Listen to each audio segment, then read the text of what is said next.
Consequence Podcast Network. This episode brought to you by Nick B.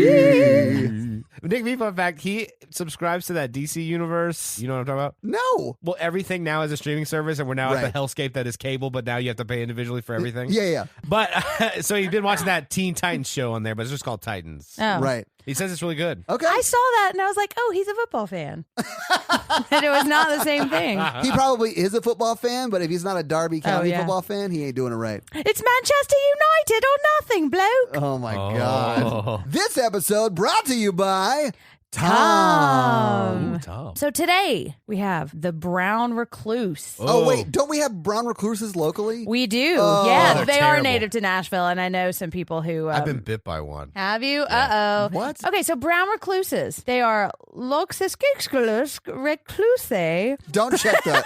Don't check that, guys. Yes, don't fact check. It's 100% how you say it. I think my authentic accent was so convincing. It was too spot on. Yeah. Similar to other recluse spider bites, their bite sometimes requires medical attention. The brown recluse spider is one of 3 spiders with medically significant venom in North America. Medically significant venom sounds like a weird flex for a spider. Tom, thanks for bringing some more spider facts into our life. Thanks, Tom. Kill me now. This episode also brought to you by Rebecca. Hey, Rebecca. I like how your voice gets deeper. He's like, Rebecca. Whoa, Jen.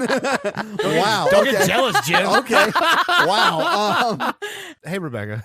Did someone ever say you have bad taste? Because I think you look delicious. Oh, okay. Ew. That's an appropriate cannibal pickup line. You know how hard it is to find like safe for podcasts cannibal pickup lines? So if you want to look like you have good taste, get some Mickey ears Oh, Oh, from okay. Straight I On like Tell that Disney, transition. which is Rebecca's Etsy You store. don't even have to eat them. No, you do not. But you can. And also complete that rat suit. That's right. Absolutely. This episode also brought to you by Ryan. Let me tell you the truth about Ryan, guys. Ryan cancels school for snow when there's no fucking snow outside. Yeah, that's Ryan calling right now saying school is out. That's the Ryan line. Is I'm it really? really glad that we have fucked up weather and Ryan's not me today. And I'm not even a fucking teacher anymore, so I can't do it. I have a lot of work to do, and I'm not a teacher anymore, and I can't enjoy it anymore. Welcome back to another episode of The Patreonicals. Are we there already? Oh, we're there, Mikey. So this one starts out with Isaac. Hey, He's Isaac. a villain. Oh, uh-oh. So what he does is He's turned to Shadow. he's in Oh, South no. America. But isn't Shadow the evil organization in this? Mikey, yeah. it is. Yes. I actually listen to the podcast. But he's gone rogue from Shadow. Uh-oh. He is in South America hiding from Shadow. Why? Hear me out. Oh. He's heard of Eddie. The The zoologist? Yeah. But also he has powers like Aquaman. He can like talk to animals. Oh. Wow. Wait, Eddie Hang can? on. I can't believe this whole time he had superpowers and we're only just now finding out about it. He has been burying the lead. Or He- just thought of it. How do you guys think he was in all those situations? It just makes too much sense. It does. I get it. It was right in front of us And the whole time. So he has the sloth calling out for Eddie. Mentally, though. Right. Well, yeah. Real slowly because he's a sloth. It would be great if sloths talked real fast. And just like they talk like they're like doing coke all day. But they're just like super slow, but they're Right. like coked out. So anyway, Derek. This episode brought to you by Derek. Yeah. Hey, Derek. Well, Derek's family died in the Final Destination plane crash. What? Oh no. So he went to South America to find himself again and like really learn to live. And he goes hiking in the jungle. So anyway, Eddie, troubled by the cries of the sloth, Did you actually write this? Why are we laughing at that part? he was heading into the jungle to try to save him. But then some snakes came up and they're like, "Whoa, Eddie, Slow down. Wow. And they warn him it's a trap. So Eddie's like, "Well, fuck Oh that. my I'll turn God. it back. It's Can't a save them trap. all." So Wow. So then Isaac, also he's a cannibal. What? He was trying to lure Eddie out to steal his powers by eating him. oh. Okay. So anyway, Derek is like, "Oh man, I don't know if I will find the will to live." But he's like, he finally goes over a hill and sees a waterfall and there's like a bird flying. Oh, and what he's does like- it mean? He's like, you know what? I feel God and I know what I need to do to live again. And then Isaac kills him and eats him slowly. Wow. Is that what he needed to do? No, I mean, Isaac Become messed it food? up. Yeah. Oh, you Become messed food. Wow. And Isaac just felt sad because he ate the sadness. Because that's what he absorbed? Matthew comes. Eddie called Matthew on On his way. Okay. So he comes and he like investigates or whatever, and Eddie's like, yeah, he ate a random dude. He's not a random dude. He ate Derek. In the story, he's a random dude. Oh, yeah. And then he left on his submarine, and Matt's like, well, damn. Matt's participation this week was just that he was late to the party. Well, like, he's used to like these big, over-the-top supervillain plots. Yeah. Uh-huh. What's he going to do to stop a serial killer cannibal? I guess we'll find out next week on that episode of the Patreon. Oh, jeez. Well, This episode also brought to you by Chris. Chris wants to remind everyone that they are loved and that we all care about you and that everyone is amazing. And you're never alone. I'm watching. Oh, okay. No, I just feel All like, right, well. like if you're having any trouble, just reach out. I will gladly connect you to resources or something. Whereas Mikey is a therapist, he's not your therapist, Right. but can get you in touch with a therapist. Yes, I will try to help you find one. Yeah. And therapy is awesome. Listen, it saved my life, no joke. You're welcome, everyone. Mikey, I have a therapist, but you're not my therapist. Do you guys see that dude outside our window? Uh-oh. He looks like he's eating a lot of theme musics. Oh, yeah?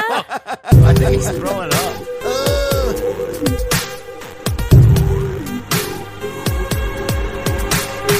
We're just looking for background. No, I know. I thought we were just talking. Is this not friendship? Welcome to the Horror Virgin, everybody. I'm Jen. I'm Mikey. And I'm your horror virgin, Todd, which means I don't like scary movies, but you guys make me watch them. Yes, we do. And this week, if you guys were wishing that The Revenant was a buddy comedy about cannibalism, boy, do we have a movie for you, because you guys made me watch Ravenous. That's right. So, Mikey, you've mentioned you've seen this movie before. Jen, have you seen this movie before? I have, yeah, a couple Okay. of years ago. I saw it in theaters. What? Really? In like Were you the only 2099? one?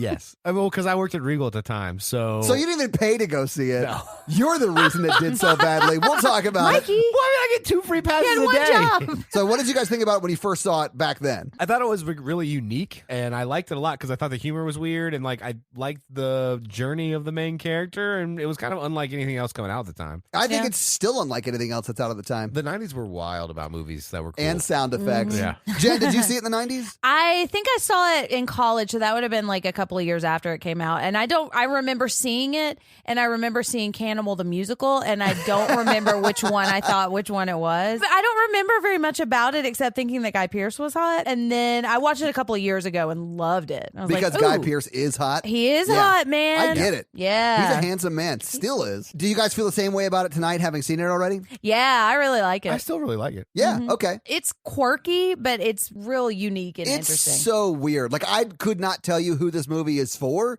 but I did not hate it. It's for Mikey. I mean, it's kind of a Mikey movie. When you said it was a Mikey movie before we started it, I was like, oh, awesome. It's going to be really funny. And it wasn't. It was just really weird. And it was very strange. Yeah, it's just real oddball, you Yeah. know? But the story is really interesting, too. Yeah. Like, it goes in a lot of places you're not expecting. Yeah, that's Like, fair. at one point, you were like, is this movie over? And it was like 20 minutes into it. Right. And Guy Pearce is hot, but I really like the character. He goes on a journey, man. He grows. Oh, yeah. He grows places. Boyd. Oh. Oh, boy. So, Jen, let's get into this fucking movie. All right. So we start with a Nietzsche quote and then eat me right underneath. Now, With like a really quirky, stupid sound effect. Yeah, Like yeah. Boing. Yeah, it's like, what is happening? I know. In fact, I looked at Mikey and said, what is happening? Right. I was like, this movie's weird. Yeah. Yeah. And it is. It's right off the bat, it Yeah. is. Yeah. And then Guy Pearce is getting an award for bravery. They're called medals in the military. Yeah. Okay, he's getting a medal Yeah, for there you go. bravery. There you go. Yeah. Like, you're saying it really sarcastically. Medal. It's probably legitimately like what happens. I want to go and apologize to anyone in the armed services right now. Who has a medal? I mean, oh, all right. So Guy Pearce, whose name is Boyd in this movie. Right. Yeah, he's getting an award for bravery. And then we see a flashback of him in combat, and he's laying down on the ground. And we're going to continue to see more of these flashbacks, like kind of this scene unfolding. Should we just go through and say the backstory now? Yeah, let's do it. Because it more or less is he's fighting in the Mexican-American War. Mm-hmm. Everyone's dying around him, and the Mexican army's pushing in, and he just lays down and pretends to be dead. Yes, yeah. And then later, he gets picked up as a dead person, Yeah. and they stack a bunch more dead people on top of him. When he's explaining the story to somebody else, that's when I learned that Boyd doesn't know what buried means. Oh, yeah. Because he says they buried me, but they didn't. They just stacked him in bodies on a wheelbarrow. Well, he was buried in bodies. But he was stacked on a wheelbarrow. No, He wasn't buried stacked on a underground, though. If there's like 9 pillows on me, I'm like buried in pillows. Or like if there's 9 women on me, I'm like buried in. In dreams? Yeah. In delusion. There we go. Woo. But he's voiceovering during they're like, how did you win your award, your medal for bravery? And he's like, I was a coward. Yeah, he says that. And because what happened was he pretended to be dead. He got buried under a bunch of bodies, and then like blood. And we keep seeing shots of his bloody face. And I didn't realize it was his face at first. Yeah, well, because it's incredibly bloody. Yeah. Exactly, because it's blood. He's like, there was a shot up head right on top of His me. commander. Yeah, and all of his friends. So the blood is like dripping down onto his face and into his mouth. And so then he crawls out and gets the strength to like get out from under the pile of bodies he's under. And then he like takes over the outpost, right? Because Yeah. he got behind enemy lines because they Right. thought he was dead. Yeah. So, I mean, he did a brave thing by capturing the enemy command, but he did a cowardly thing by not fighting in combat and pretending to be dead. But I So- think it at least cancels each other out. Like he did a very Right. cowardly thing to get behind enemy lines and then took over the whole watch post or whatever it was by Right. himself. There's so much talk of him being cowardly in this movie. And it's just sometimes I think it's just like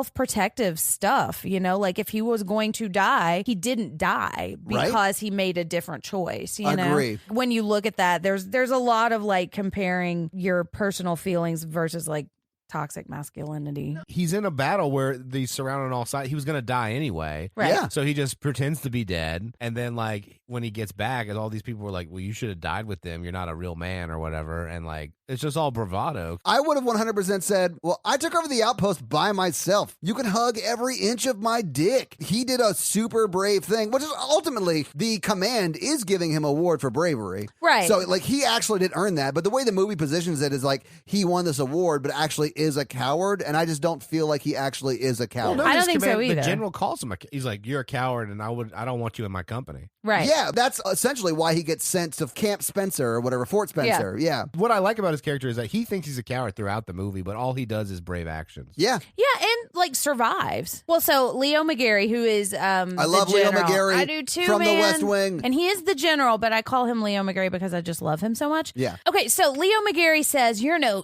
hero, man. I don't want you in my outfit." And so he sends him to California because he's being honored as a hero. They can't just shoot him or kick him out or They like even court promote him, martial him. right? They do, but Yeah. it's like in name only, so they can like keep the story under wraps or something. But so he has to go out west, and so they're sending him to basically Fort Boring, where nothing happens. Fort Boring Also- is a good name for it. I mean, he's got PTSD from this whole thing. Oh, anyway. definitely. Because like they're all around the table eating like rare steaks. Pretty raw, yeah. really rare. Yeah. I like the credits because like the title card comes up as he like has to run away from the dinner honoring him because he can't deal with the sight of blood and throws up, and it's like Ravenous. Yeah. So I have a question real quick. How far away is where the beginning of the movie starts in California? Probably- Because that commanding officer goes to Fort Boring twice in this movie. Mm-hmm. And I thought at the very beginning it was real far away. Yeah. But Well, it seems like it might be sort of close. so if it's the Mexican-American War, I imagine that would probably be around where Texas is right now. I mean, the Southern border goes from California. Texas all the way to Southern California, so it could be Southern California. Yeah. But I mean, Fort Boring has to be somewhere in Northern California because it snows there. Maybe the general's in charge of all of California, so he's like in a place close to the fort, but Could like be. I mean, he's not gonna be close to the front. I mean, come on now. No. That's a good catch, but I just explain it away with it's a movie. That's Yeah. true. And Leo McGarry can do no wrong. That's true. Okay, so now he's on his way out to Fort Boring, and Yes. he's got a lady named Martha, I think, with him.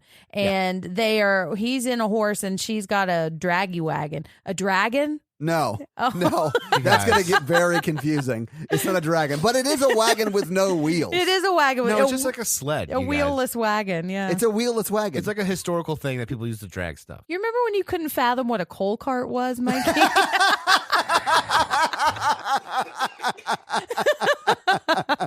Guys, listen to the Changeling It episode. should be called Coal Wagon, okay? Coal wagon.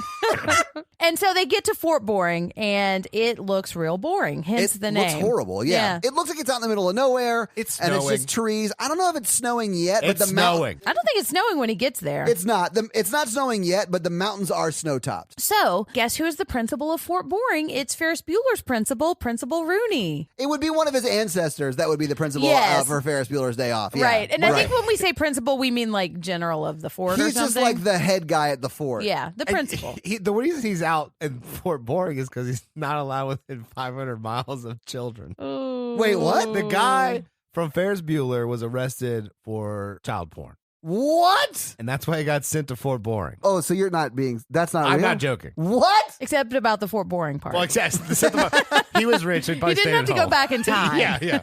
Wow, okay. Guys, we're making light of a real serious thing. Yeah, but let's not talk about it. Yeah. Guys, if you want to know more about it, Google the actor's name 2002 Legal Trouble. Yeah. Which is what I just did, and it's not great. It's not great, and the punishment he received is not great. Nope, so, it's not. But Principal Rooney is also... So we're just going to talk about his character. But his character's pretty great in the movie. I mean, he goes on a wild ride, for he does. sure. Yeah. Yeah, so Principal Rooney is the principal of Fort Boring, and he's real boring. He's like reading his books and like cracking nuts with his books and stuff. Well, he seems lonely. Well, He does. He narrates he like introduced you to the cast of characters. Yeah, he Yeah. sort of sets up the people who are at the camp. He's talking to Guy Pearce, Uh-huh. and he's like, hey, Dreamy McSweater, these are the other people that are here. And he's explaining the guy who's like the preacher guy. I like it because it's like the thing. It is sort of like the thing. Yeah. He's like, we got the weird preacher guy. We got the alcoholic major. Yeah. We got fucking asshole dick soldier guy. It cuts to everyone as he's explaining who they are. And like you see the preacher guy putting up a cross on like a steeple or whatever. And you see the doctor who's the major getting drunk. You see him drinking. And then he talks about the soldier, him being like a Reich is his name. Right. He's like a badass soldier. And then it cuts to him orgasming a river. And I was like, what the hell is happening in this scene? He's taking the polar plunge. Yeah. He is. But he's just standing in a flowing river, like shrieking with that like really wide-eyed look he's got on his It's like face. 3 seconds of insanity. But then we also have Dewey from Scream, who is yes. David Arquette. And he's as dumb in this movie as he is in Scream. Yep, little It's more stoner. Insane. Yeah, his character thinks he's in like a ski movie from like the early 2000s. Aspen Extreme? Yes, or like Out Cold. Have you guys seen Yeah. Out I Cold? love Out Cold. I haven't It's such a seen it. bad movie though, but he No. thinks he's in that movie. I don't want to fight you. Over Zach Galifianakis' first feature vehicle. Next, you're going to tell me Ski School or Ski School 2 is not a good film? I mean, I watched Out Cold at a hotel while I was traveling once. I watched it all the way through. I wanted to know what happened to the mountain.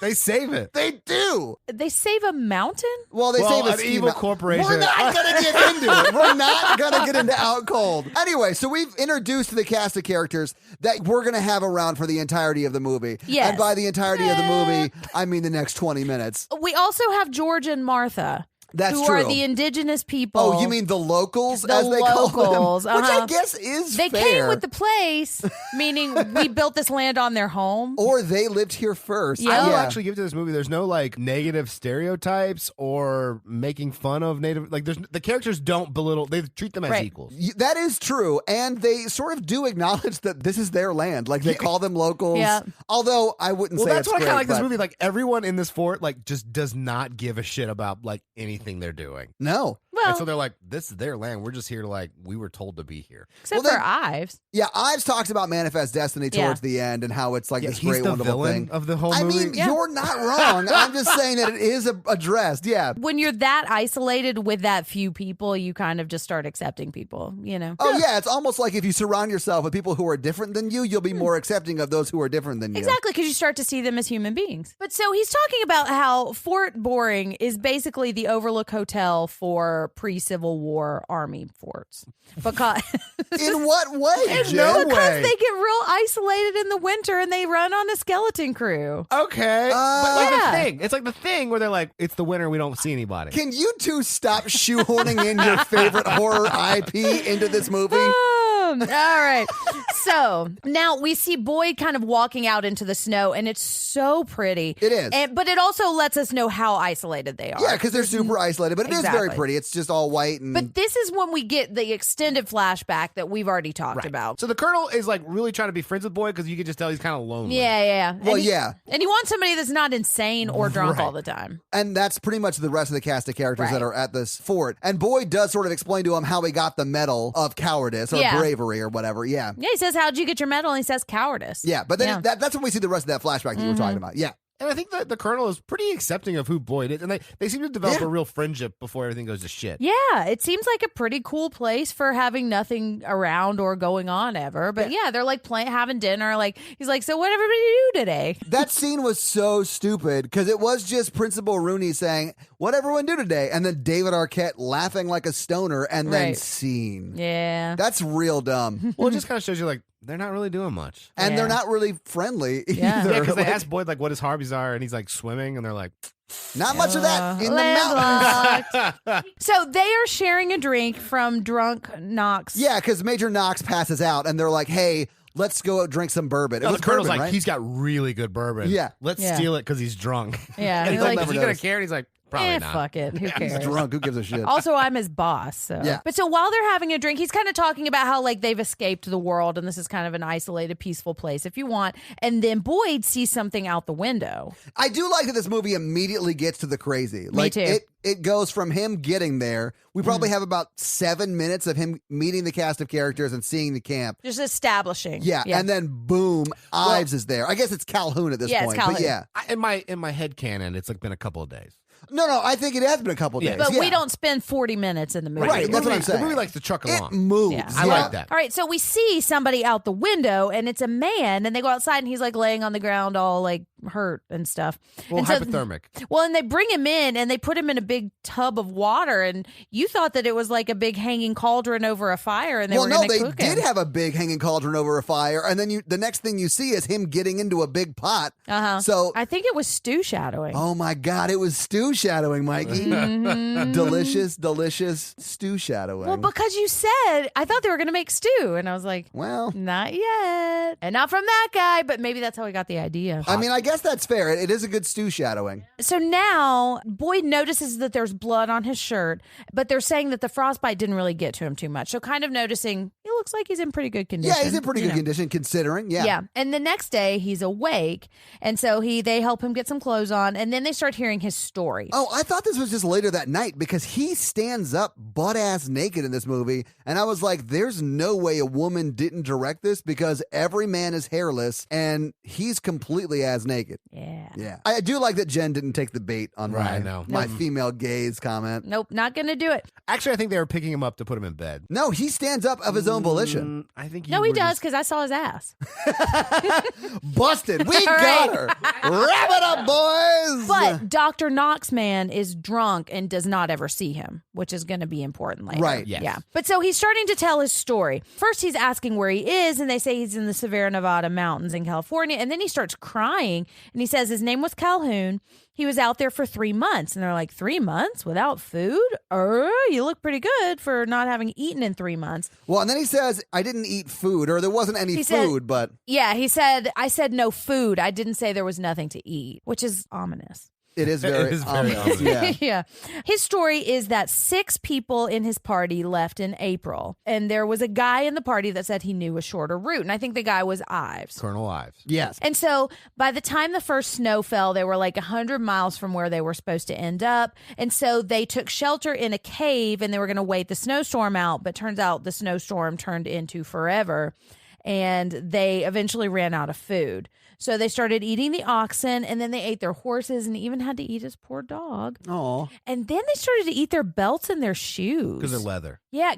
So because it was once an animal part, you could actually eat it? Genuine, like you can boil genuine leather stuff and like make it soft and eat it. Really? I'm sure it's not delicious, but yeah. And the food, like the oxen, the horses, and the dog only lasted them a month. Mm-hmm. So, yeah. So after they ate all of their footwear and belts, one of the guys died. and he died from malnourishment. And Calhoun was out of the cave when he died, but when he came back, they had cooked his legs for dinner. And he says some interesting stuff. He's saying, I don't know if I would have stopped it if I had been there, because when he came in, like the smell of cooking meat was so, like he thanked the Lord for it because he was so hungry. So they ate this dude Jones. And then they were soon hungry again. And I mean, there are 5 of them at that point too, and they're probably ravenous. So. Yeah. But he said they were soon hungry again, except this time the hunger was a little different, and that Colonel Ives in particular could not be satisfied. And so then he started killing them. And Calhoun said he acted in a cowardly manner, and he left the lady, Mrs. McCready, with Ives and left the cave. Right. So that's his origin story of how he got there. Calhoun's origin story. So now Rooney said, a lady's out there? Oh, we must rush to defend her honor. It's our job. I know, because we're men. I mean, but it is their job. Yes. And it's their job to rescue anyone. But it's just interesting how they're like, as soon as they find out there's a lady still in danger, they're all like on their white horses. Well, you know? I don't know. I mean, I feel like they mostly felt reluctant, except for like Reich. Well, they didn't leave right then. They slept in a little bit. You know? I mean, like, I think he's like, we have to go. It's our jobs. Yeah. I don't feel like they got on their white horses to go save a Well, woman. no, I think because when they said there's a lady there, like, and there's another time when Boyd mentions and she's like, and you ate her too? I think they're pretty incensed about it. And I think that kind of plays into the narrative of like the bravado that you're talking about, you know? And it's not like a huge plot point, but for a movie that has basically no women in it, like this is one of the female characters, even though we never really see her. But I mean, she is the catalyst for them like leaving, you know? And then as they're getting ready to go, George is telling them about the Wendigo. It's like mad cow disease, but for humans. Kind of, yeah. And it's like the more you eat, the stronger he becomes, and the more he eats, the more he wants to eat. Yeah, his hunger gets bigger. Right. Oh, so it's more like Highlander, because when you eat them, you absorb their power. No, you have to cut their heads off in Highlander. I know, but I'm sure you have to cut their heads off when you eat somebody to prepare them. Well, if you eat the head. This metaphor checks out. That argument is foolproof. But they do say something interesting. They say white men eat the body of Jesus Christ every Sunday. I mean, yeah. Metaphorically, bro. And so now we're off on our Lord of the Rings style journey. Yes. With Fellowship of the Ring. But first, Oh, Martha pardon me. and Stoner, David Arquette, went for an errand. They did, yeah. But they've they're already gone. left with their shopping list with women on But it. that's why they don't go with them. Yeah, but they left before Calhoun got there. Yeah. But just Right. to tell you that they're not in this party. So we've got Principal Rooney, Boyd, Reich, who's the crazy river jizz guy. The soldier guy. Jizz guy. Yeah, soldier guy. Let's call him that. Okay, sorry. He's the soldier boy. We got Toffler, who's always trying to write some hymns, and Calhoun. And they are all setting out to find Mrs. McCready. Yeah, and this is very like Fellowship of the Ring. They're all walking through the forest trying to find this cave. Yeah, and it's so pretty. But so they end up taking a rest on a mountain. And Boyd, this is like the first time we hear him speak in a complete sentence, I think, too. And it's like 30 minutes into the movie, which I think speaks to his PTSD. He is asking Calhoun about what it was like, what this hunger was. And did he feel physically changed? And Ives is saying, yeah, I felt a certain virility, I think.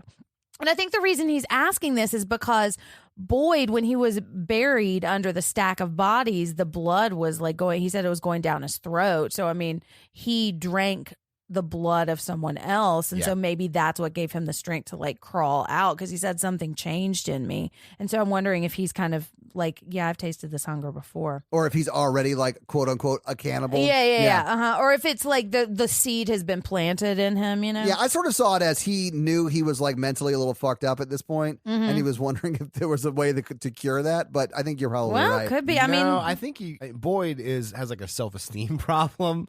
So he just wants to like, he thinks he's a coward. He also thinks he's a cannibal, and he's like, man, I'm just really fucked up. Yeah. But I think that's when Calhoun is like, maybe I can work with this guy. Yeah. So Toffler, who's the hymn writing weirdo, finds a bone and then immediately falls down a mountain. And he's okay, but he's got a big hole in his side. I do like that he falls down this mountain, quote unquote, and then Soldier Boy runs and just like literally leaps down the mountain while he's like rolling. Right. With Like, that big grin on his Yeah, face. it's like walkable, but Soldier Boy's like, yeah, let's go save this idiot. Well, he likes to mountain jizz too.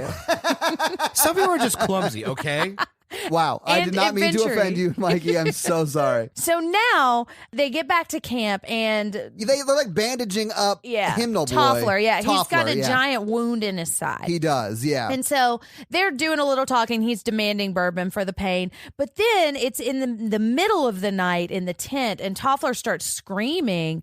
And then Calhoun is just like at the back of the tent with blood on his lips. And they take forever to light that lamp. And then eventually, I did sort of love Toffler. Like, he was licking me. Right. Like, he can't, like, he's licking me. He's licking me. He was licking me. Yeah, I mean, very convincing freak out. Yeah. I think the guy who plays Toffler does a great job. I also hate Toffler's character, but I think he's good at it. Oh, yeah. Yeah. Because he's just playing this kind of weird, maybe mentally not all there character. I do think he has some cognitive disabilities, for sure. Yeah. But that's such a freaky thing. Like to wake up and somebody's licking your wound in the middle of the Oh, he night. moved the bandage. Oh, but the way he delivers those lines, it's just so unsettling. And like, But they pull who they think is Calhoun out of the tent. Right. And Calhoun's like, I was having a bad dream and I woke up when he started yelling. yeah, my lips were just on his wound. I don't know how they got there. I love it because like Reich pulls a knife and goes to like kill him. Yeah. And the guy's like, yes, kill Kill him. him, kill him now, kill him now. Right. Yeah. He was licking me. What the fuck? I know. And then they pull him out of the tent, and then he was like, I was having a nightmare. I don't know what was going on. Right. When he started screaming, I woke up and realized I was like licking him or whatever. I'm so sorry. Bind me up, tie me up. I can't be trusted. Which this is the only time in the movie he's honest about anything. Right. And they do True. tie him up. Like that ultimately saves his life, I guess. Colonel Rodney ties him up, and it's just, they just go about their business. But so the next day they're walking through and he's still like restrained. And George is looking at him and saying he's the Wendigo.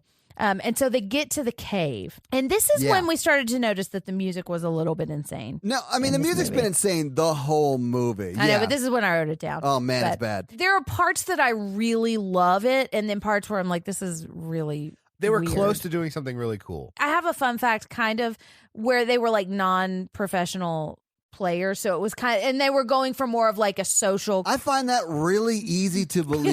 Well, I like the main theme because it's like really like goofy and off-putting and like bizarre and like weird. And, like, it just makes you feel It weird. does. I'll say I hate this music, but it sort of fits the movie. It does, Right. and that's part of why they use non-professional musicians, because they were going for maybe like a social kind of barn performance But vibe. I like the scenes where they use that song, but like there's more intense scenes where they also use goofy songs, which I think it hinders the movie. One thing I think that is interesting is the music is as quirky as this movie is. It's real and strange. it fits the movie well. It does. So now they're at the cave. Calhoun does not want to go in, and he's begging them not to send him in. And he doesn't. They put him off to the side. Right. And then Calhoun won't go in. Right. So Toffler gets assigned to watch him. George goes up and watches the cave with his bow and arrow. Calhoun's Right. having a panic attack. Yeah. Yeah.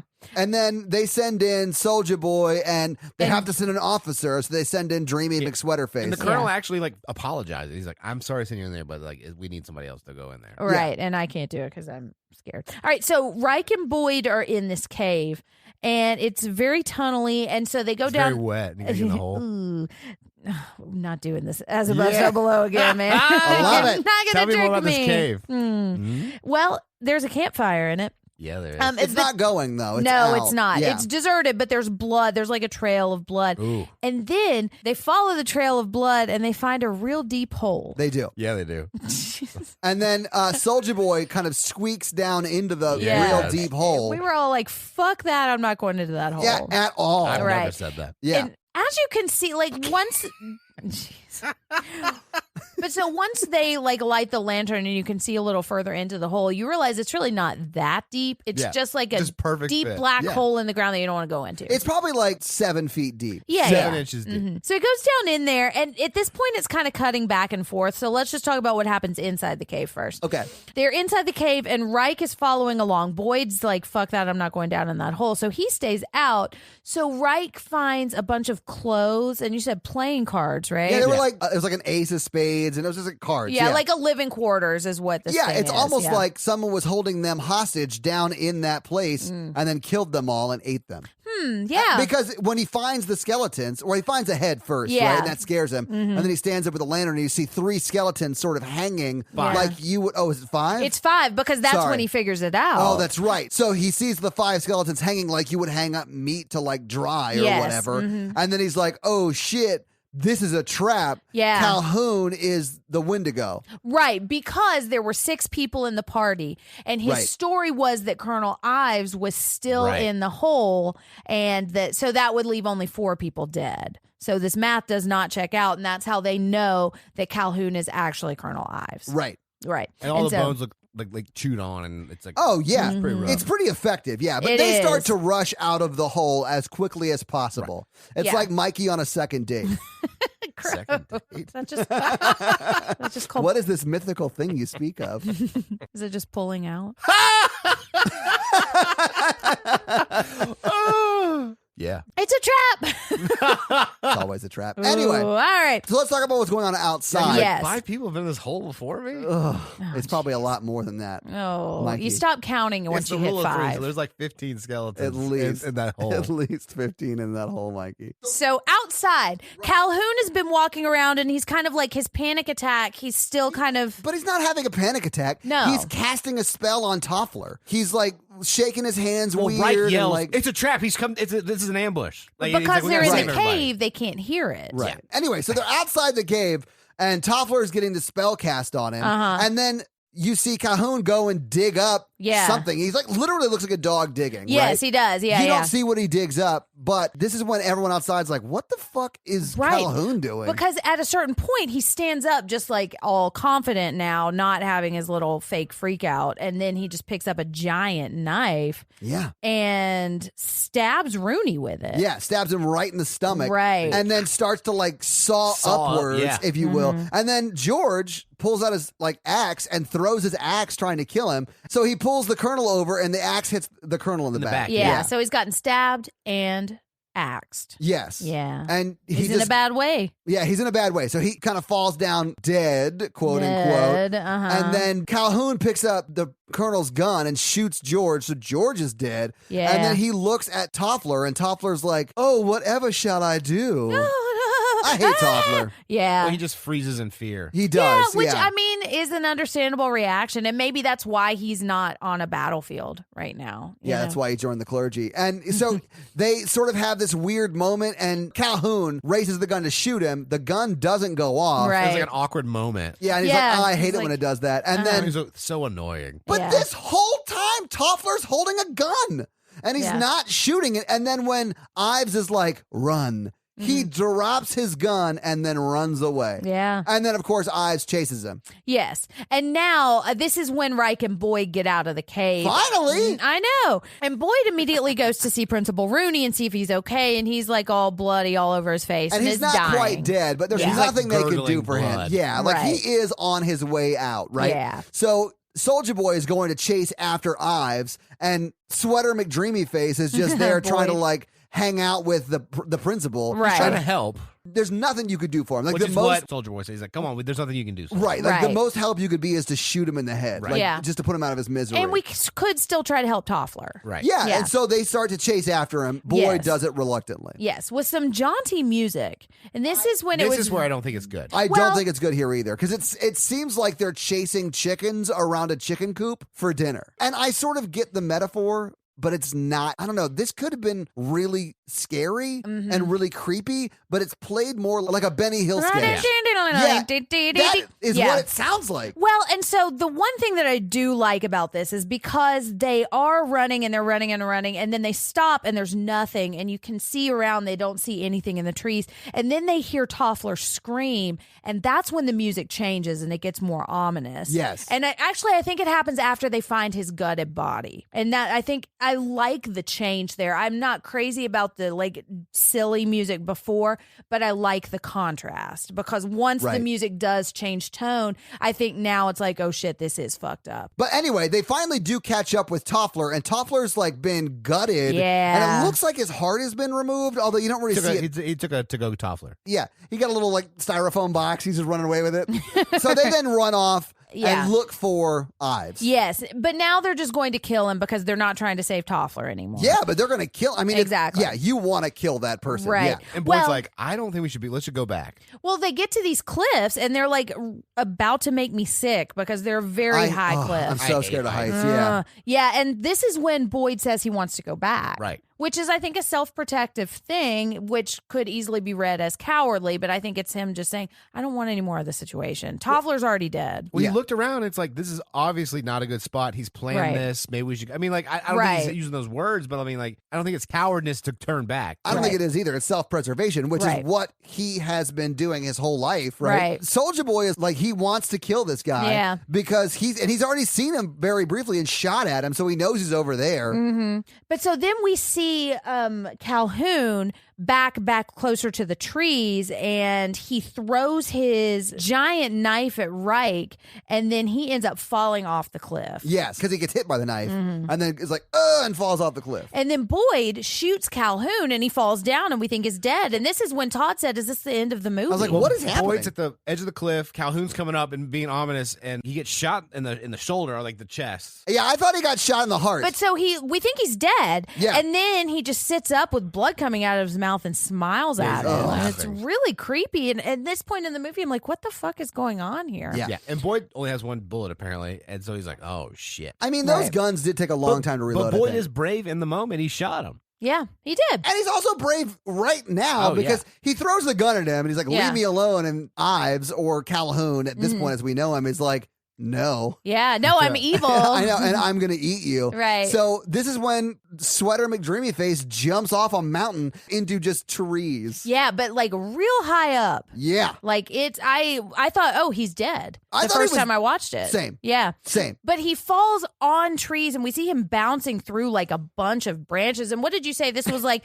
the Old West? Yeah, this is like the Wild West forest equivalent of like when you see people jump off skyscrapers and they just fall on these awnings. All the way through until they land in the open air pillow truck that's driving by. Yeah. The dumpster with like really soft garbage bags. Exactly. Yeah. But instead of really soft garbage bags, he hits a hill and then rolls down the hill and also hits Reich's body, and Reich's body starts rolling down the hill with him. He says, as you wish. I know.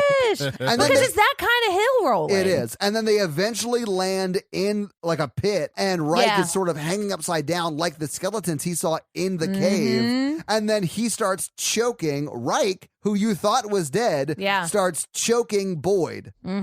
I thought that was a very weird choice. Well, I think, one, he's got his bravado, and he's like, why didn't you try to, like, fight? I think he's still mad because he wanted to leave. Also, he knows he's about to fucking die, and he just wants to, kill somebody else. Yeah, it was weird. I think it was just for a little jump scare that was not effective. And Boyd's leg is severely broke, like bones sticking out of the leg. It was so gross. Yeah. I mean, I love Boyd because he thinks he's a coward, but everything he does is brave. Well, Agree. Because Reich eventually, just out of the strangling exertion, falls down into the hole and then dies. So now he's down in this tree pit. Ives, or Calhoun as we know him up to this point, is walking around trying to sniff them out, trying to find out where they are. Right. And he doesn't find them. Because they're covered in the tree branches. Right. Yeah, it's almost like a little tent made of trees in a pit kind of thing. Yeah, you might say Boyd pitched a tent. Ah. Or is that a sex thing? Yeah. All right. And so now Calhoun can't find him, so he kind of wanders off. And so now we see kind of like, it's not really a musical montage, but it's like it's a passage of time for sure. Yeah, like of Boyd being in that hole with dead Soulja Boy for a long, long time. He pushes his bone back in his leg. Oh man, I hated he does. that. But like soundlessly, because he doesn't want Calhoun to find him. Right. Yeah. Well, he puts like a twig in his mouth. Yeah. And we see some other things, like we see David Arquette, Dewey chopping wood back at Fort Boring. Just to sort of signify that he got back to the camp. Exactly. From the errand he ran. And then we see Calhoun skipping rocks in the river and just kind of hanging out. Oh, and he's eating outside. ribs at that point too. Oh, yeah. Oh, gross. And we see Boyd eating leaves, and we see Martha like imploring the mountains for when her brother's going to come back. Yeah, and Boyd's sort of eating those leaves and roots. But if you remember from when they were talking to Calhoun about what they were eating in the cave, he was talking about how the roots were not satiating at all. And so it sort of foreshadows he's eating roots, but he's about to eat Soulja Boy. Yeah, but we see through the moon. We keep seeing like a full moon, and then we see like the various phases. So we know, like, I think it's probably about a month that's passing. You think he's in that hole for a month? I mean, I think he went from a full moon to a fingernail moon. I don't know how long Oh, that yeah, would that take. did happen. But yeah, I think they Couple keep weeks. like time stamping with the moon. So he was in there probably like a week. Yeah, but it's Okay. enough time for him to get really hungry. I Because believe it. We also see him like struggling with his hunger and talking to Reich and taking his coat because he's cold. And he's asking Reich what to do. And Reich is just sitting there with this dead grin on his face. It's that's ominous. I did real not like it. creepy. Yeah. But so eventually he ends up cutting some off of Reich. And we don't actually see him eat Reich, but he's saying, tell me what to do and you're safe now. And so he cuts a piece off. And the next thing we see is him crawling out from under the tree. Supposedly healed or Exactly. healing, which we know He's is a still feature limping. of, yeah. And it looks bad. So you know Yeah. he didn't eat. He ate only just enough to get out. Yeah. It's like a feature of eating. Like, so we're led to believe that he ate Reich, although we don't actually see it. Yeah, because that's like a feature of, I The guess, being a cannibalism. cannibal. Yeah. Mhm. So he starts walking back through the snow and eventually gets back to Fort Boring. And David Arquette sees him and he's like, yay. And so now he's talking to Martha and he's saying, I need your help because that guy we thought was Calhoun is actually Ives and he's the Wendigo.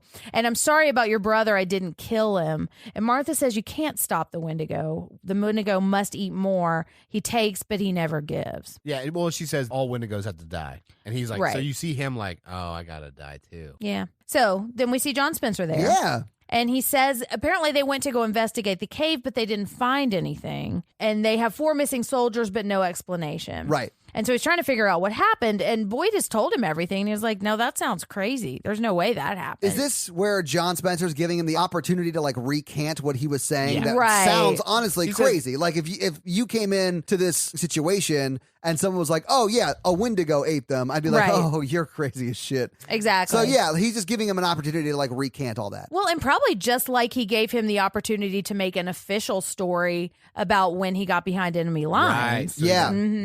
So just kind of this narrative of like presenting what we think our soldiers should be like rather than like what the reality of war and like stressful situations actually are. Like men Absolutely. in general. Like you need to say this, not that. Yep. Yeah. I think that's why I like this movie because it's like not traditional masculinity, but still Yeah. being brave. But so also now Leo is saying, okay, so now let's introduce you to our new colonel because Colonel Rooney died or we Or don't is know where he missing, yeah. is. Yeah.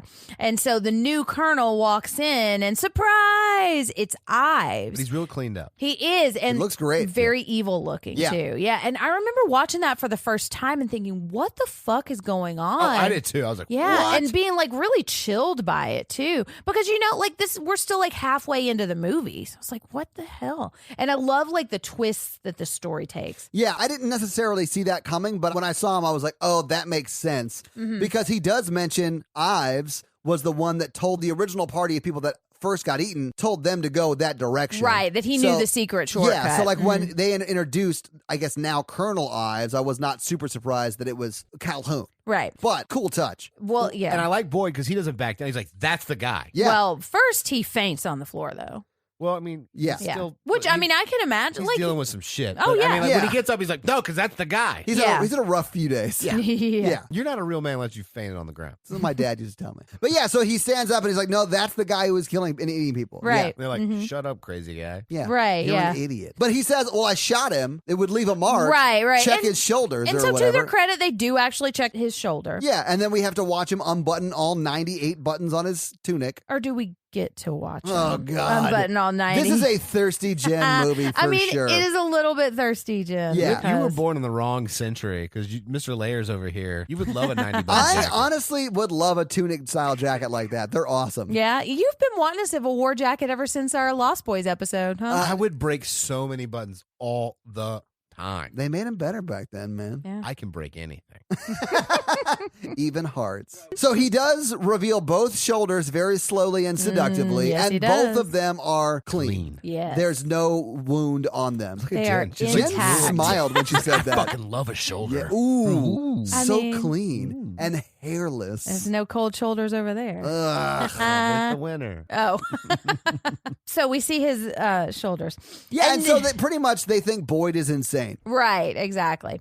But then they have to go because it's about to storm. Right. And so now it's dinner time, And Boyd does not like to eat ribs, but and this is kind of a contrast, I think, to the dinner we saw earlier in the movie where they're all just like, hey, what'd you do today? You know? And now everybody's freaky and weird and uncomfortable. I think people were weird in that first dinner scene, but yeah, I understand Well, yeah, what you're saying. but Yeah, more uncomfortable weird. Yeah. But he also says I only eat ribs as the last resort. There's a conversation between Boyd and Colonel Ives where Colonel Ives is like, I'm a vegetarian. yeah, because I can't not see them as the animal they once were. Right. And then Boyd's like, I only eat meat as the last resort. I think it's like a cool back and forth. It's a cool back and forth between two cannibals, but yeah. Yeah. But one who delights in cannibalism and the other one who He's more a reluctant cannibal. Exactly, Yeah, yes. we all have been there. It still counts for something, you know? Yeah, it All right. does. Well, so now Dewey is lighting some torches, somehow manages not to light himself on fire, although it was a close call. But Boyd is just kind of staring at him from the barn and then comes up behind him and hits him in the back of the head with a hammer and then stabs him in the chest. And Dewey's laughing. And then we find out it was only a dream. Yeah, when that was happening, I looked at Mikey and was like, what is happening? This is insane. He likes to beat his meat. Oh, gross.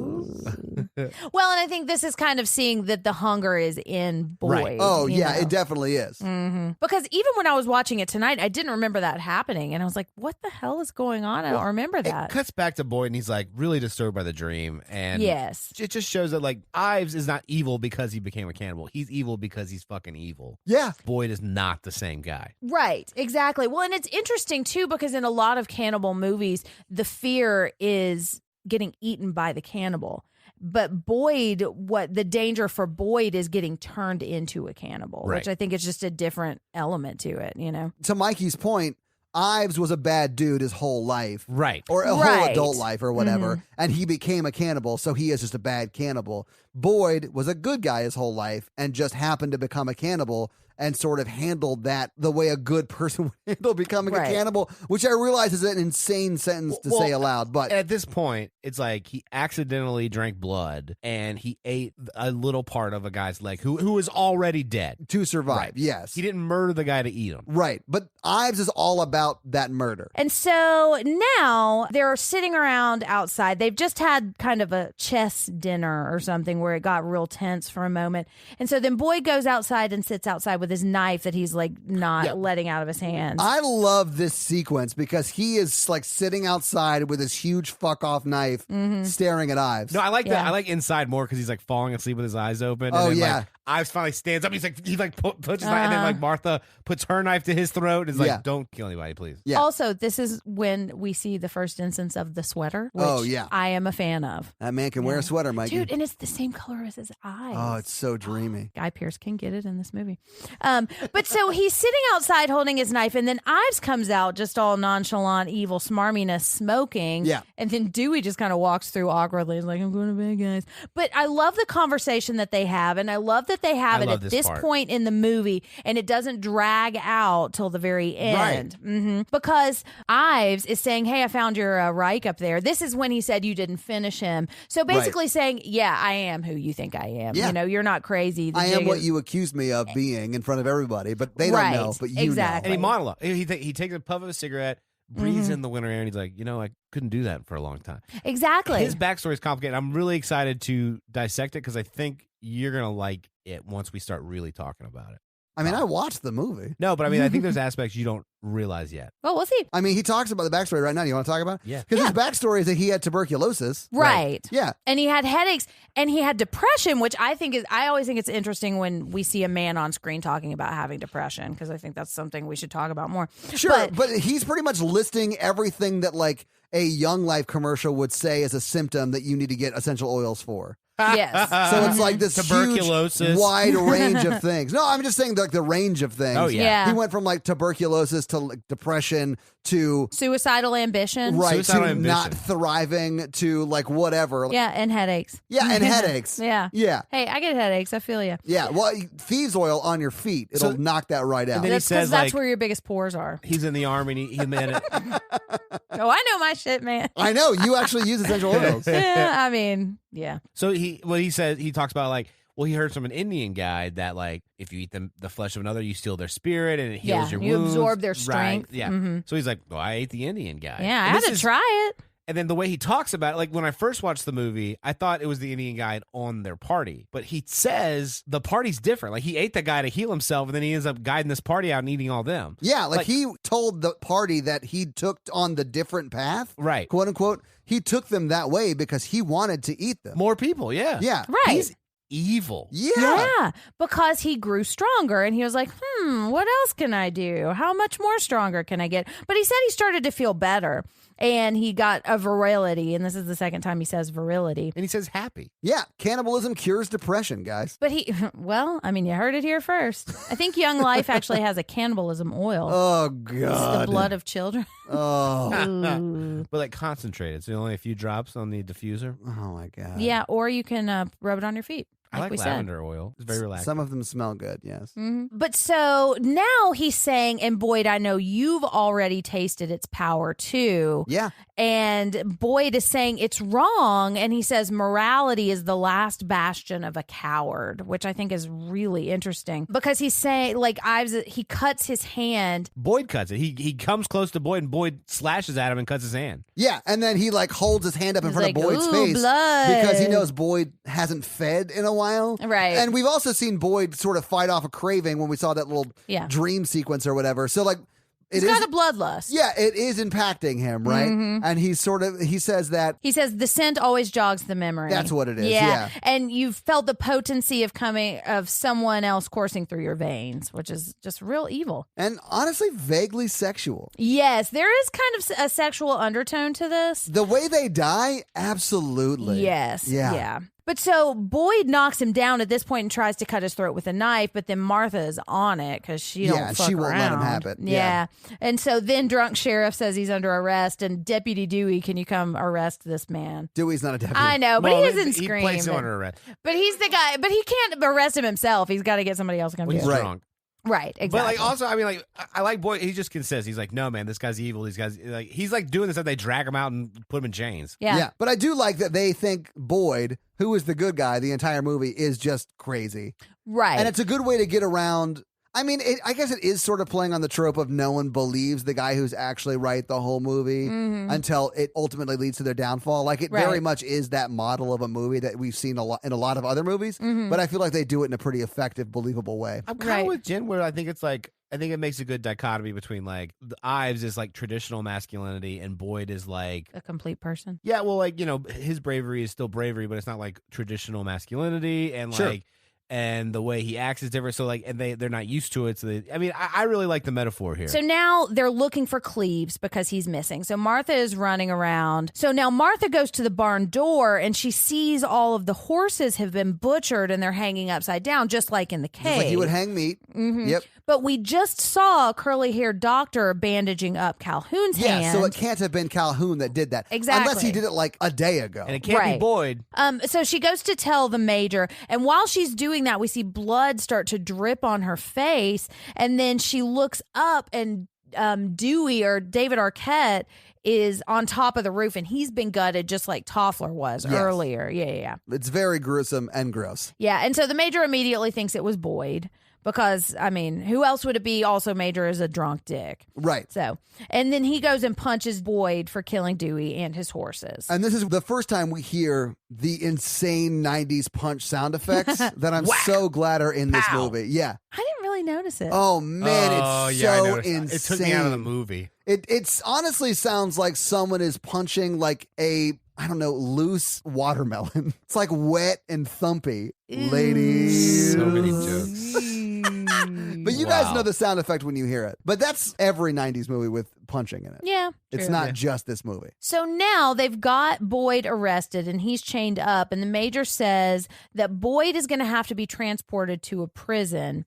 And since all their horses are dead, Martha is going to have to go on foot and bring someone back to help them transport Boyd to the prison. And Martha, and they're like, will anybody volunteer? I was going to say, Uh-huh. he doesn't say Martha's going to have to go. He's like, does anybody want to volunteer? And she's like, I'll fucking leave Exactly. right now. Yeah, I don't want any piece of this shit. Yeah, and she literally, I think, right then gets up and leaves. Yeah. She's like, oh, yeah, I can leave? But okay. it's just so funny the way she just raises her hand. She's like, yep. Yeah, me. it's awesome. Here you go. All right. So now we got Boyd in chains. Your fantasy.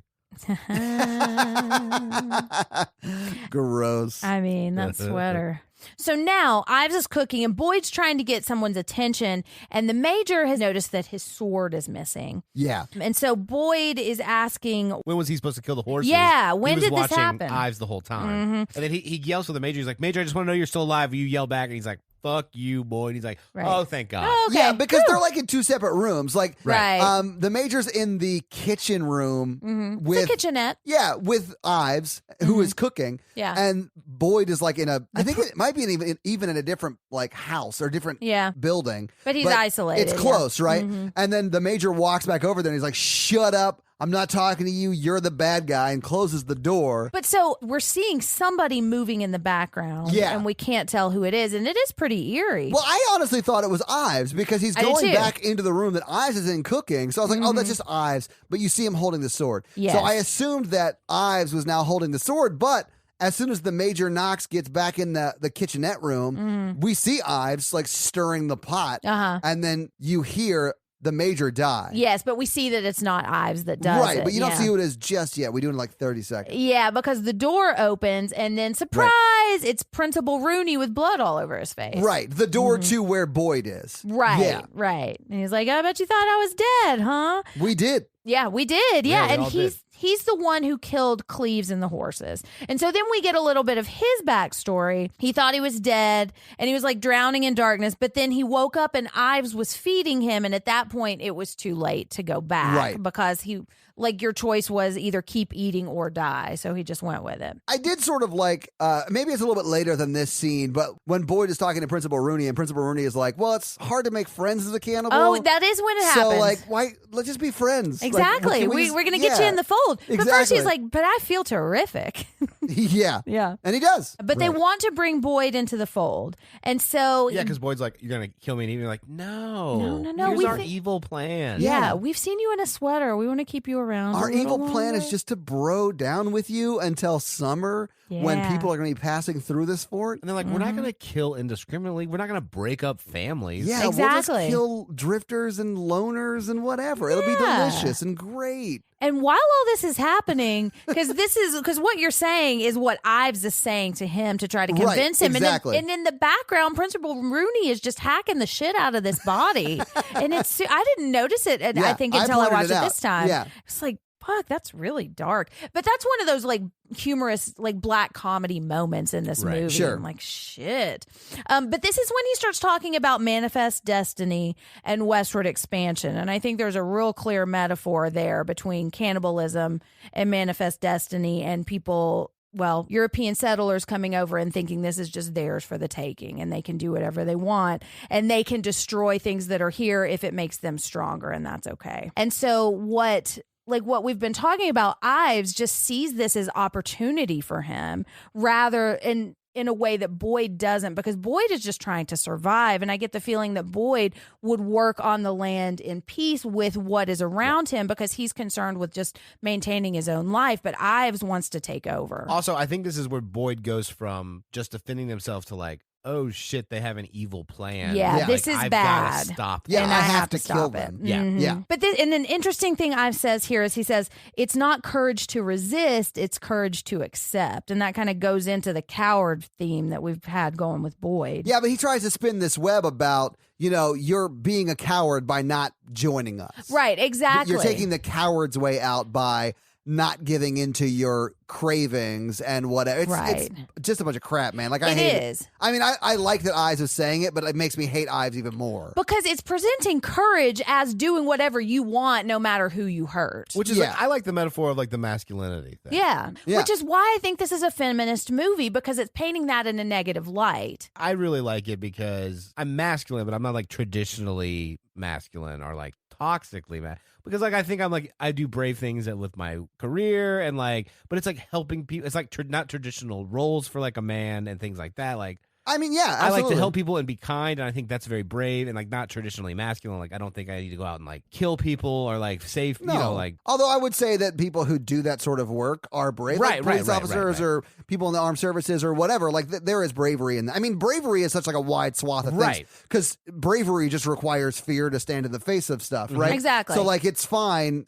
but I don't feel like bravery is giving into your urges of And doing- killing. Exactly. Also, I Yeah. think doing the right thing is brave. Yeah. Boyd says he can't, and then Ives is like, okay, well, I'm going to stab you, and just stabs the fuck out of him. But he stabs him in a way that he's going to die slowly. Yes. And then he goes and cooks a Knox stew. Yeah, stew time. Yeah. But so they're feeding him this stew to try to fix him up, and they're just basically making him choose. You're either going to die slowly by bleeding to death, or you're going to give in to this and eat the stew.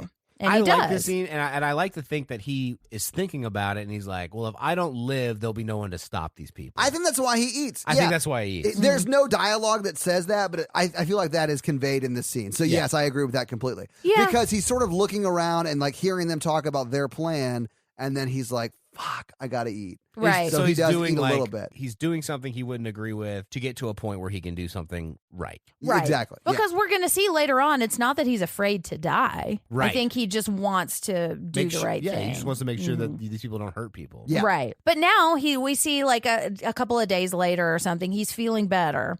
And the general is on his way back now. So Boyd is still chained up, but Rooney brings him into another room, and they're His old office. Yeah, but all his books are gone, but he's still got his nuts in his nut knife. Boyd convinces him to give up. Well, I think Rooney also is not. He is admitting that he doesn't really like this life that he's living. Well, it's after he pushes, because like Rooney's like, join us, blah blah blah, and he's talking about Aristotle. And he's like, well, Aristotle's about truth, and the truth is, I have nightmares about everyone I've heard in my life. I know that you're a good guy, and like you have to feel this, and this is not right, and you have to know it deep down. Let me loose and like make us stop this. Yeah, because he says I can't live like this anymore, Right. and you have to kill So they me. have this deep conversation where Rooney regrets killing and like lets him go. Yeah. Well, and gives him a knife. Yeah, and asks him to kill him. Yeah. Yeah, and Boyd's like, okay, and he just walks right up to him and kills him. Which I think, going to your point, Jen, this is not a traditional scene in a movie, because like what movie has it where like a guy convinces him he's done wrong and doesn't like break out all manly style and breaks the chains and like kills the guy and sneaks off. He convinces the guy that they're doing the wrong thing. I think this is like a really interesting part of the movie. Yeah. And so then Rooney dies, but Calhoun sees Rooney die. Ives walks up outside of a window that has covered in blood. So he like sees it all happen. And Rooney he's just blood. like, oh, well, that was unfortunate. Boyd takes Raphael's sigh. It is a sigh, which I don't think you can slice a throat with. Right. I thought he just stabbed him through the neck. In truth, you don't know. I don't know. You don't Yeah, see we it. don't Like, why is see. the Yeah. Ninja Turtle weapon here? So now this is when we start the big Boyd Ives fight, which is going to end this movie. Yes. All right. So they start fighting, and I love the way this plays out, because it's not like a whole lot of sword fight evasion. They're just kind of beating the shit out of each other and stabbing each other. killing each other. But for a while, but that hasn't started yet, because Boyd is wandering around with this sword trying to find Ives for a while, and then he sees a gigantic bear trap. Dun, dun, dun. It's bear trap shadowing. It is bear trap And it's shadowing. weird. Like he's doing these quick cuts, and you'll see Ives with like a blood cross on his forehead, which is so weird. It's weird. It's almost like the Ash Wednesday thing, except it's a cross and it's blood. Yes. I think Ives is putting on his war paint because I yeah. think he likes a big fight. He wants this. I mean, I do think he wants this. I don't understand why he's got a blood cross on his forehead. All right, but then the roof caves in and he almost lands on Boyd.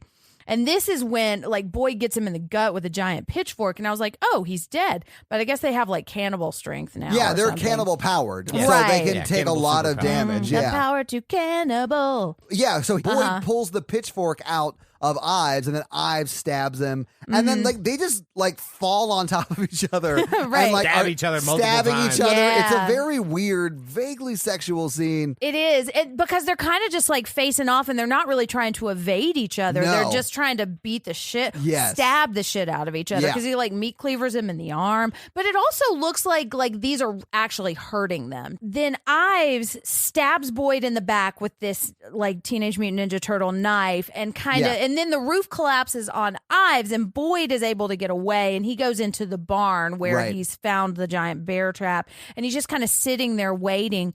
And then Ives walks in and walking toward him. And this, again, is happening really slowly, but I think it's still kind of effective because they're just so bloody and, like, Yeah, they're stabbed real beat up. Yeah. Right. So, like, it makes sense that they would be moving slowly, you know? Yeah, absolutely.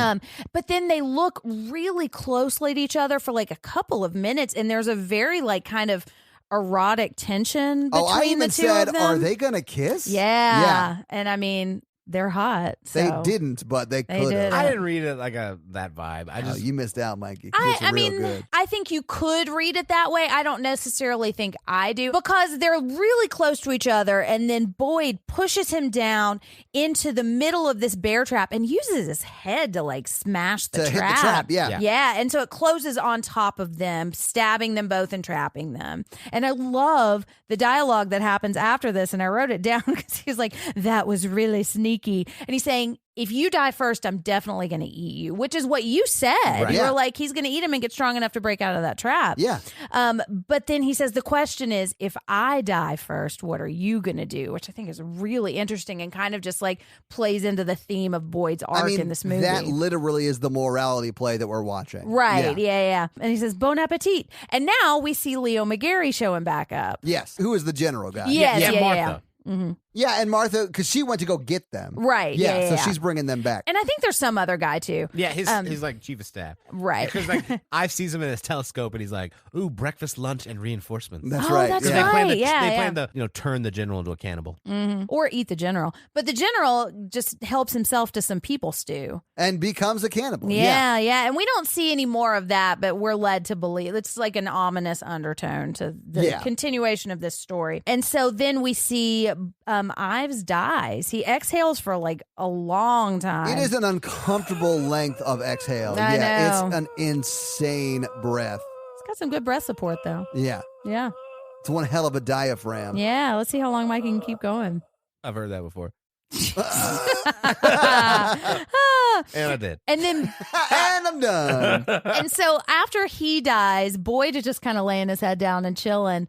And then Martha comes in and sees them through a hole in the door, and she just nopes the fuck out. Yeah, I and love Martha. She's like, I do this too. place sucks. Yeah, and Yep. she leaves. She doesn't just close the door again. She like walks out of the fort, never to return. Right.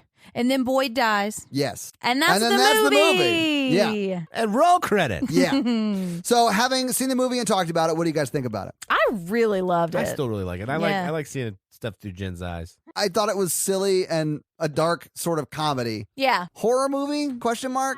Okay. So, and I was Different music, and it definitely would be. Yeah, if it was done as a horror movie, like if it was shot and filmed and then edited as a horror movie, I could definitely see this being a horror movie, but I think I would call it a horror comedy. that's what it's called. But I would put Yeah. it horror first. I would not call it a comedy horror movie. You Sure. know? Because it is like, I mean, like you were saying, change a couple elements and it's a horror movie. You know, whereas Yeah. like Ghostbusters, change a couple elements and it's a comedy. I think it would work Only, better you if know? it leaned more into the horror elements. I don't know. I kind of like how quirky it is. It's a very light-hearted cannibal movie. It is, yeah. But yeah, I really liked it. I did like it. I think I really connect with this movie because, and I'll pull some Jen stuff here. Is it because like a lot of people mistake me as like some like frat bro, I could see that. right? But like really not. Like, No, I don't think you are, with, like, but I can career see how at a choice and, like, glance. yeah. Well, I mean, like I dress the part, I guess. Yeah. I'm pretty preppy dressed, and I make some jokes and I laugh a lot, but I don't feel like that because I don't treat women like that, and I'm like, podcast jokes aside. I mean, you guys know me. Yeah. Yeah. No, that's what I'm saying. Like, I definitely can see why someone who did not know you thought of you that way. Right. Yeah. So it was hard for me to kind of find my place in like a world of like masculinity like that. Does that Yeah. make sense to you Well, guys? because Yeah. that world of masculinity is not good for anybody. Like the most masculine character, I mean, arguably you could argue that Ives is, but like if you look at Reich, that Right. character, he's just like all military gung ho. And I'm not saying there's anything wrong with being a member of the armed services. What I'm saying is like he puts that like bravado above everything else and he ends up dying. Well, yeah, because the smart thing would have been like not go into the trap and like retreat and fight again. Which is Boyd's MO. Right, yeah. exactly. And that's painted as that's painted as cowardly. But what I think the movie brings out is that it's not actually cowardly. Well, It's that's how he just a kills him at the human end. reaction. Yeah. I mean, but I think I see myself in Boyd a lot more than I do in Ives just because I grew up like loving musicals and I am the most effeminate man you can be and still really like women. Yeah, and there's nothing wrong with you because you embrace like things No. that you actually like. Yeah. And that's how the patriarchy hurts everybody. Yeah, Is right. because it tells men that they have to be this masculine facade instead of allowing them to be who they want to be. I don't think I was impacted by that at all because both of my parents were like, "Oh yeah, we like musicals," and like I Yeah. didn't have a figure like an adult figure in my life who was like, you have to be a man or whatever. Like when I came out as like loving musicals, my dad was like, sweet, I've been in Oklahoma 3 times. Here's the old VHS of me singing Oklahoma when the wind comes sweeping on the plane. So like it wasn't a big deal. Okay. So I grew up in like a very like sports driven Yeah, that's what I'm saying. So thing. like, And then like after my parents divorced, my mom raised me, so I got a lot more like a sensitive kind of upbringing. yeah, because we are a generation raised by women. But what I think is great about this movie is it presents male characters. It presents Boyd, who is a male character, dealing with trauma and being hurt and showing weakness. And that is praised in this movie. Like, that is what's embraced. And the masculine is what is the negative. I connected more with it now than I think I did back then. I just like the quirkiness of it and how different it was. Right. Not because you're a more actualized man than you were when you first saw it. No shit, as 14, 15. Yeah, absolutely. Well, let's talk box office, guys. All right. So what do you think the budget for this movie was? 15, 20 million? 5 million. 10? Okay. How many more guesses do you want? 10. I'm going to go with 10. 10 million and Final one. answer? 12.5 million. What is your final answer? 12.5 million. All right. So the budget for this movie was $12 million. Well, let me just say this. It bombed. I know it bombed. It did real bad. So in its opening weekend, it made $1 million, which is real bad. Yeah. And it made worldwide gross for its entire theatrical run $2 million, which is a real bad. Yeah. This movie ruined people's careers. A fun fact about the box office, in its opening weekend, it came in 18th. It came in right behind Saving Private Ryan, and Saving Private Ryan was in its 35th week. Oh. So it couldn't even beat Saving Private Ryan that had been out for 35 weeks, more than half a year. That's like 8 months of it being in theaters, and it's still had a better weekend than this opening weekend. And I feel like if this movie came out now, it would come out on VOD, and it would be one of those word of mouth movies that would do really well, kind of like an Anna and the Apocalypse kind of movie, you know? Not for $12 million. If you made this movie for $1 million, it would have made a good amount of money. So you would have had to have a no-name cast. So it did real bad. The director of this movie never directed a feature film again. I don't imagine because of how bad this did. Fun fact about that. Well, okay, so that's all box office. Let's look at fun facts. Okay, Jen's fun facts. The production of this movie was extremely troubled. So the first director, he worked for about 3 weeks and had a lot of clashes with the studio, and he got fired. So then they brought on the second director, and his only other credit was Home Alone 3. What? Yep, and the cast said no fucking way, and they mutinied, and that guy got fired. And so then Robert Carlyle had been working with Antonia Boyd, and he really fought for her to get hired. And so with a week and having no connection to the story before, she came in and finished the movie. So, I mean, I don't think it's a perfect directing feat, but I do think like she was able to get this movie made on the time frame that it was done, you know? I wonder how far into the movie she came in. I don't know. Like how much of it was shot by the time she came in. Most of pre-production had to been done. So like all these decisions were probably made. Exactly, yeah. And she didn't have any say in writing it. Now, I also know in post-production, they added some elements in that she had not approved, too. Like the quotes at the beginning, she didn't want that. Oh, my God. So it was just real, like, it's kind of surprising that it actually got made, you know, given how much trouble it had. Yeah. She and Robert Carlyle had worked together, and I wonder if she continued to work in just some other capacity. She did. I mean, she directed a lot of TV movies. She never did a feature film, but she worked until she died in 2013. Yeah, she did die pretty recently. It was sad. So this was John Spencer's last theatrical role before he took the role of Leo McGarry, and we love him for that. He's so good. But he died in the West Wing. Oh, it's so sad. Yeah. I mean, he died, during the run of the West Wing, which is a plot point in the West Wing. Yeah, so, watch the West Wing, guys. Yeah, please. It's amazing. So Martha's part was originally written as a man. Okay. And they and I'm not exactly sure why they made that change, although I am glad, because like if I'm identifying with anybody in this movie, a little bit boy, but I'm looking at Martha and I'm like, I'm going to let all these men figure all this shit out, and I'm going to peace out and deal with my own problems, you know? Although to your point, I think it could have been a man and it wouldn't have made a difference I in think the story. So too. But yeah, Martha's just a great character. Exactly. Yeah. All right. So the original ending of this, they weren't going to have the fight that they have. It was going to be a much more elaborate fight on like rooftops that were burning, and it was going to be much more like action oriented. And apparently they had run out of fake blood, and I don't know if that's why they couldn't do this, but apparently Robert Carlyle and Guy Pearce were like, okay, well, let's just beat the shit out of each other with a bunch of knives. So they kind of improvised a lot of that. It does look like it is improvised. It does. Yeah. But I kind of like that. It kind of has a much much like a more realistic quality to it, than like jumping on a bunch of crazy roofs, Well, I mean, I did keep wondering, like, okay, if you're a cannibal and it gives you special powers, what are those powers? Are you like super strong, or is it just healing powers? And it looks like it just heals you. It doesn't look like it gives you like... No, I think it gives you strength. But we don't really ever see that. We do, because Colonel, he crushes the walnuts with his hands and he had to use other stuff before. Oh, shit. Yeah, okay, you're He right. had to use his book before. And when Soldier Boy originally shoots at Ives, he like vanishes. Dodges the So bullet, there, apparently you can disapparate too. But it's not like Iron Man just bopping around. It's and like when bullets. the two Wolverines fight in Logan. Okay, so there is obviously a connection to the Donner Party, which is a story I feel like a lot of people already know. In 1846, 90 immigrants traveled west. They became trapped in the Sierra Nevada mountains, which are the same mountains here, and they had to resort to cannibalism to survive. And I'm sure you can find a million podcasts that are going to give you more of that backstory. I'll link an article that kind of explains it in a little more detail. But I also found the case of Alferd Packer. Have you heard of him? Yeah, that's the Cannibal the Musical. Yeah, Cannibal the Musical is based off of him. So his story is insane because he was a real person, and I will link an article to this, but he went on a trip across the West with 5 other people. They got to and he ended up at camp alone and in very good shape. And he said that the men in his party had died along the trail, but then when they investigated and they got to his campsite, they saw basically everybody strung up, kind of like we saw in the cave here. Yeah. So I think they took a lot of elements. So that's how they were like, well, this story doesn't really check out. He ended up confessing in a couple of different ways. So we're not exactly sure what happened, but he went to jail for 18 years.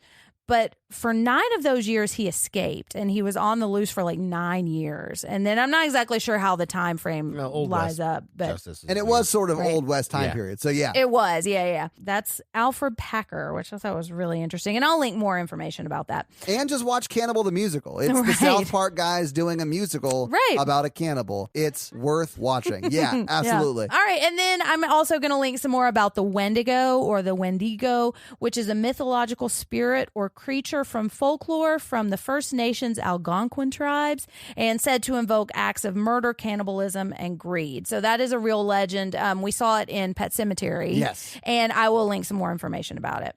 Oh, and my last fun fact, Guy Pearce and actually Antonia Bird are both vegetarians. Oh. So apparently when he was eating that stew in the stew scene, he would just chew it and then spit it out and then keep going. And he was just a real good sport about it. That's awesome. Yeah. And those are my fun facts. Well, thank you for your fun facts, Jen. Oh, you're welcome. Well, let's do the scary scale. Hey, listeners. Our scary scale is a scale we use to rank how scared we were tonight when we watched the movie. It's not a ranking of the quality of the film. It's how scared we were today. Our 1 example is Ghostbusters. Our 10 example is Texas Chainsaw Massacre. Todd, what you got? I'm going to give it a 1 because it's not scary. It's very strange. I don't think it's bad. Yeah. I will never watch it again. It's just a weird movie. Mikey, what do you think? I mean, I'm going to give it a 1. Yeah. All right. It's not scary. I'm going to give it a 2 because of the blood and the gore elements. All right, sure. Yeah. Yeah, but I mean, I don't think it's really scary, and I think I really enjoyed watching it. But yeah, it's just real quirky. It is quirky. And I think the themes are more horrific than what we actually see. And that's our scary scale. All right. So this week, you guys made me watch the thriller horror comedy Ravenous. What are you guys making me watch next week? Well, Todd, we're not making you watch anything next week. Listener request. It's listener request time. And guys, oh my gosh, I'm so excited because the one I wanted to win actually won. I was sure it was going to be Aliens. You were, in fact, yeah. I went ahead and made the winning art for Aliens. You did. And then you guys proved me wrong and picked a movie I've never heard of called Hush. So we're watching Hush next week, and it is on Netflix now, so check it out. Yeah, and then I get to talk about my new best friend, Mike Flanagan, who retweeted me and commented on some stuff. But yeah, this is Mike Flanagan. This is the first movie I had watched by him, and he is my favorite director right now, so I'm so excited. Well, because, you guys are like best Because friends we're now. besties. Yeah, I mean, I get it. That's Follow fine. you on Twitter? No. You had to bring that up. Well, all right, guys. Watch Hush for next week. Okay, this one's by Lynn the Teacher. Ooh, I hear good things about teachers. They're awesome. She titles this review Quality. Nice. Okay. I'm real picky about my podcasts. Okay. So before I even decide if I like the people or the content, the sound and editing have to be quality work. Why, thank you so much. Shout out to Todd. Why, thank you so much. This podcast has quality and fun. Oh. I heard you guys on the Sincast podcast and decided you were definitely worth a try. Sincast. We actually had lunch with those guys last week. Yeah, we did. They're great. I've been hooked ever since. I even watched Jack freaking Frost. Sorry. I'll never get that time back. No, you will not. It was worth it for the podcast. I will say none of us had seen that movie when we picked it. Yeah, sorry that about was that. so weird. Okay, keep doing what you're doing, Aw. and we'll keep listening. Oh, well, thank you thank so much, you. Lynn, the teacher. 5 stars. And if you want us to read your review, all Leave you us a gotta do 5-star is leave a review. review. Yeah, it's easy. I haven't done an accident. Leave it if you want an accident or something weird. I'll do it in an accident. Yeah. So, guys, if you have Apple iTunes, leave a review. If you don't, just tell your friends, family, and coworkers about the show like you guys are currently doing, because we've been growing a lot in the past 2 and 3 months. It's been awesome. Yeah. So we are a member of the Consequence Podcast Network. Yes, so we if are. you would do us a favor and check out their awesome shows like This Must Be the Gig, The Fifth Dimension, Kyle Assembly. Meredith With, The Assembly. All of them are great Yep. podcasts. A good mix of music and horror podcasts like The Losers Club Yes. and The Halloweenies. Yes. So And guys, check them out. also, they have a tune-in digital radio channel that runs a weekly show called Relevant Content, and we are now on that. I think we're running weekly on their digital radio, Awesome. so check that out too. Yeah, and if you guys want to follow us online, go to horrorvirgin.com where you can get Jen's blog and the links to our merch store. If you want to follow us on socials, we are at Horror Virgin. Mikey is at M Randolph24. Jen is at Jen with 2 N's for Ratu, and I am at Todd J Awesome. And if you guys can help financially support the show, please do by going to patreon.com/horrorvirgin. We got a lot of great perks at a lot of great levels.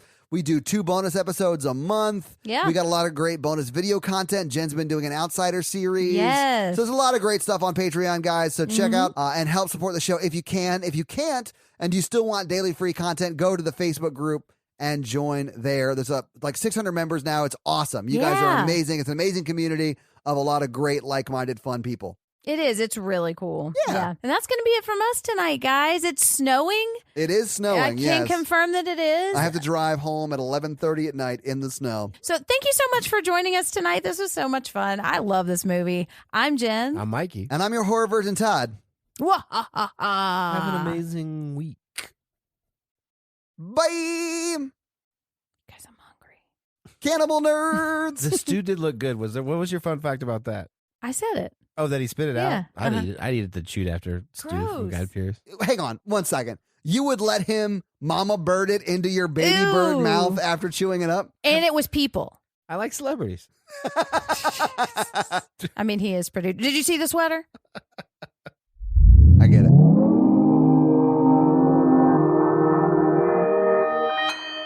Consequence Podcast Network.